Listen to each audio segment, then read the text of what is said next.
ከካሜራ ጀርባ ፏፍሽ እያሉ ነው። ሻይ ቡናም እያሉ ነው። አረ እንደውም ጥብሳ ጥብስ ነገር አዘው እየተመገቡ ነው።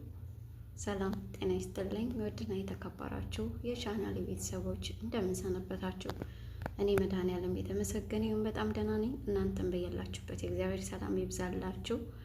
እዚህ ድረስ ከመጣችሁ አይቀር ላይክ፣ ሼር፣ ሰብስክራይብ ማድረጋችሁ አይረሳ። ቤተሰብ የሆናችሁ ደግሞ ቪዲዮውን ላይክ በማድረግ እንደምትጀምሩ ተስፋ አደርጋለሁ። ውድ ቤተሰቦቼ ተወዳጁን ሲኖላ ድራማ ከካሜራ ጀርባ እንዴት እንደነበረ በክፍል 15 ይዤላችሁ መጥቻለሁ። ደስ የሚል ቆይታ ከኔ ጋር ከቆያችሁ ታደርጋላችሁ። ሲኖላ ድራማ እንግዲህ በጣም ደስ እያለን እየወደድ ነው የምናየው ነው። እንግዲህ መሪ ተዋናይ ሆና የምትሰራው ሲኖላና እንደውም ሜላት ናቸው ማለት ነው ሁለቱ። በሶስተኛ ደግሞ አርካንም አለ። ግን በዋናነት ሁለቱ በጣም ወሳኝ ናቸው ብዬ አስባለሁኝ። እንግዲህ ከካሜራ ጀርባም እንደምታዩቸው እነሱ ናቸው በፊት ለፊት የተቀመጡት። እንዲሁም ሜላት እዛም ላይ ኃይሏን ጫናዋን እያሳረፈች ትገኛለች። የምታወራው ቅልብልብ እያለች ሀሳቧን የምታሳርፈው የሜላት ነው ጎልቶ የሚታየው ድምጿ ይመስለኛል። በሰውነትም ገዘፍ ትላለች እሷ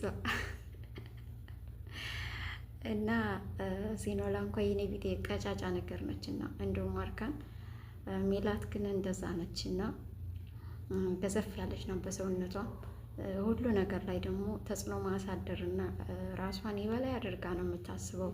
በተለይ ደግሞ በዚህ ድራማ ላይ እንግዲህ እንደምናያት ራሷን በቃ ማንም አይነካት አይነት አይበገሬ አይነት አድርጋ ነው ያስቀመጠችው በሲኖላ ድራማ ላይ። ግን ማንኛውም ሰዓት አወዳደቋ አያምርም ይታየኛል።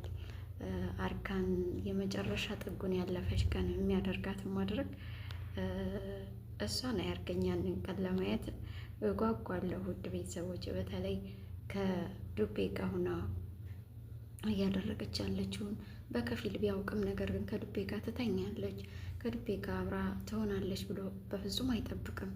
ክፉ እንደሆነች አውቋታል፣ ተረድቷታል። ግን ያን ያህል ርቀት ትሄዳለች ብሎ አልጠበቅም ብዬ አስባለሁኝ። አርካን ያንን ሲያቅ ምን ይፈጠር ይሆን? እውነት ያኔ ከባድ ነው የሚሆንባት። እዚህ ጋም ደግሞ ዱቤም እኮ ጊዜያዊ እንጂ ፍቅር የለውም እሷ ምንም አይነት ፍቅር የለውም። ሲኖላን በተቃራኒው አላፈቅራትም አልወዳትም ይላል። ግን ከጎኑ ሲያጣት ምን ያህል ውስጥ እየተብሰለሰለ እንደነበረ ሁላችንም አይተናል። እናም ወደሱ እንድትመለስ ግን በቃ ረግጦ ይዞ ማኖር ነው የሚፈልገው እንጂ ሲኖላን በጣም ይወዳታል። ግን ከሷ ምንም ፍቅር የለኝ አልወዳትም እያለ ነው የሚያስበውና የሚያወራው እንጂ ለሜላት ጊዜ ማሳለፊያ እንጂ ምንም አይነት ቦታ ስሜት የለውም። እሷም በተመሳሳይ ጊዜዋን እያሳለፈችበት ነው። የዛ አይነት አካሄድ ግን ለትውልዱ ገዳይ፣ በነፍስም በስጋም በቃ የዘላለም ጸጸት የሚያደርስ ወቀሳ የሚያመጣ ለህሊና እረፍት የሚነሳ ነው እና የዛ አይነቱ ለትውልድ ገዳይ ስለሆነ ምንም ጠቀሜታው አይታየኝም የዱቤና የሜላት ነገር ማለት ነው። እናም ውድ ተመልካቾቼ ከካሜራ ጀርባ እንግዲህ እኛ በቃ ይቺ ሜላት ውይ ገደለቻቸው፣ በቃ ያቻ ፈርት ብላች የተረገመች ምናምን ዱቤ መናጤ ክፉ ሰው ምናምን እንላቸዋለን። እነሱ ደግሞ በጀርባ እኛን እያባሉ እዚህ ሚዲያ ላይ ማለት ነው። እነሱ በጀርባ ፋፍሽ ይሉላቸዋል። አያችሁልኛ? ይበላሉ፣ ይጠጣሉ ምናምን በቃ ዘና እያሉብን ነው ላቸዋለሁ። ውድ ቤተሰቦች ክፍል 15 ምን ይመስል ይሆናል ማለት ምን ይፈጠር ይሆን የሚለውን እስኪ የእናንተን ሀሳብ በኮመንት አስቀምጡልኝ። እንደኔ እንግዲህ ዱቤ ሽጉጥ የሚያወጣባቸው ይመስለኛል። እናም አርካንን እንዳስጀመረው እሱ እንዳይጨርሰው ፈራለሁ። ወይም ደግሞ ሲኖላን አግቶ እሱን ያስወጣዋል። ሜላትም ትተባበረዋለች ለዚህ ብዬ አስባለሁ። በዚህም ተቃራኒ ሊፈጠር ይችላል። ማን ያውቃል? ሜላትን ፊቱ ስሙ አርካንን ለማናደድ ይሞክር ይሆናል። ዱቤ እኮ አይታመንም። ባይወዳትም ዱቤን አርካንን ለመጉዳት ስለሚያስብ እንደዛ ሊያደርግ ይችላል፣ አይታወቅም። ብቻ ግን ምን ሊፈጠር ይችላል የሚለው ያው የሁላችንም አጓጊ ጥያቄ ነው። መልሱን ደግሞ እንግዲህ ይዘውልን ሲመጡ አብረን የምናየውና ውድ ቤተሰቦቼ፣ እኔ ደግሞ ውዴታችሁ ከስር ከስር እየከመከምኩኝ አቀርብላችኋለሁ።